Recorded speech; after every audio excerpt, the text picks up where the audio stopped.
नमस्कार साथियों, आज की इस कहानी को ध्यान से सुन लीजिएगा तो जीने में मजा आ जाएगा। यकीन न हो तो बस इस कहानी को सुनने भर का समय निकालिए।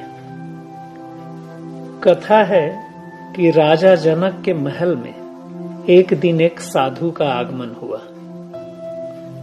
साधु ने राजा जनक के बारे में सुन रखा था कि वे आत्मज्ञानी हैं और जिसके कारण लोग उन्हें विदेह भी कहते हैं।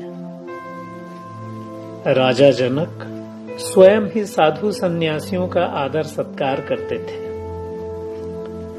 ये वाला साधु भी जब आए तो राजा जनक ने उनका स्वागत किया। महल एवं अतिथि कक्ष की भव्यता को देखकर साधु ने कहा कि मैंने तो सुना है कि आप आत्मज्ञानी हैं, लेकिन आपकी इस वैभव और विलासितापूर्ण जीवन को देखकर ऐसा लगता नहीं। राजा जनक ने कहा कि महात्मन, आप क्या सुने हैं मुझे नहीं पता, पर मुझे जानने के लिए आपको मेरे महल में कुछ दिन ठहरना होगा। साधु ने राजा जनक का आतिथ्य स्वीकार किया। साधु जब भी भोजन करते, राजा जनक स्वयं अपने हाथ से पंखा झलते थे और भोजन के स्वाद के बारे में पूछ लेते थे। साधु राजा जनक के आतिथ्य एवं भोजन से काफी आनंदित थे।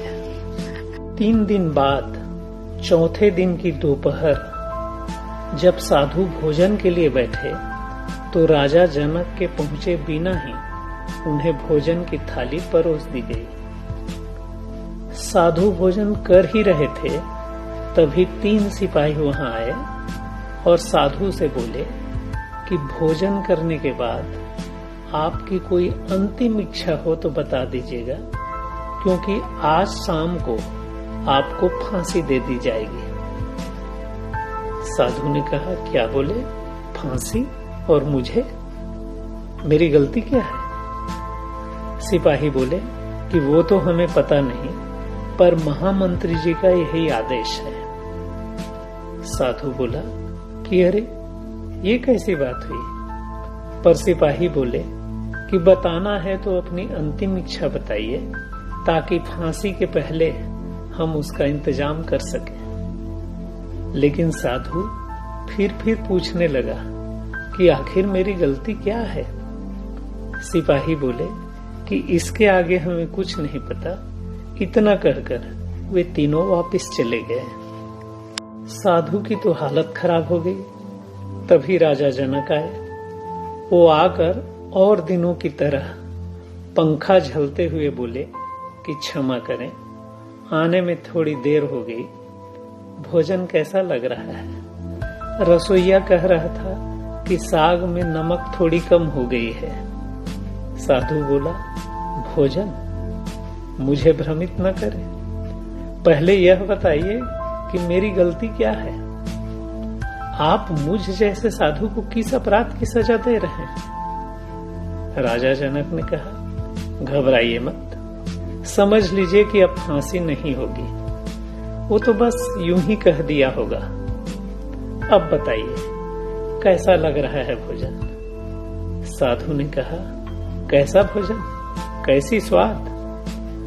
जब से सुना है कि सांझ फांसी होगी, मन में केवल एक ही बात गूंज रही है कि आखिर मेरी गलती क्या है।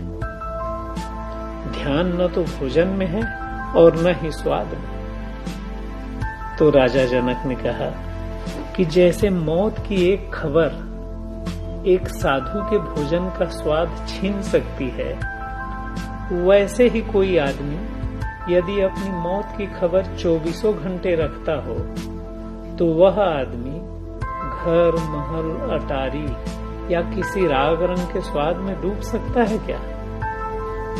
राजा जनक ने आगे कहा कि महात्मन, इस महल को मैंने नहीं बल्कि मेरे दादाजी बनवाए थे। दादाजी चले गए, पिता भी चले गए। कुछ दिनों बाद मैं भी नहीं रहूंगा, मेरे बच्चे रहेंगे, फिर वो भी न रहेंगे। कालांतर में ये महल भी नहीं बचेगा। अब जिस जगह पर स्थायी तौर पर रहना ही नहीं है, ऐसी जगह को मैं महल नहीं बल्कि प्रतीक्षालय समझता हूं। और जब मैं प्रतीक्षालय में रहता हूं तो किस बात की चिंता? मैं स्वयं तो निश्चिंत आनंद पूर्वक रहता हूं और आपको भी तथा सबको ऐसे ही जीवन जीने की सलाह देता हूं। बाकी आपकी मर्जी।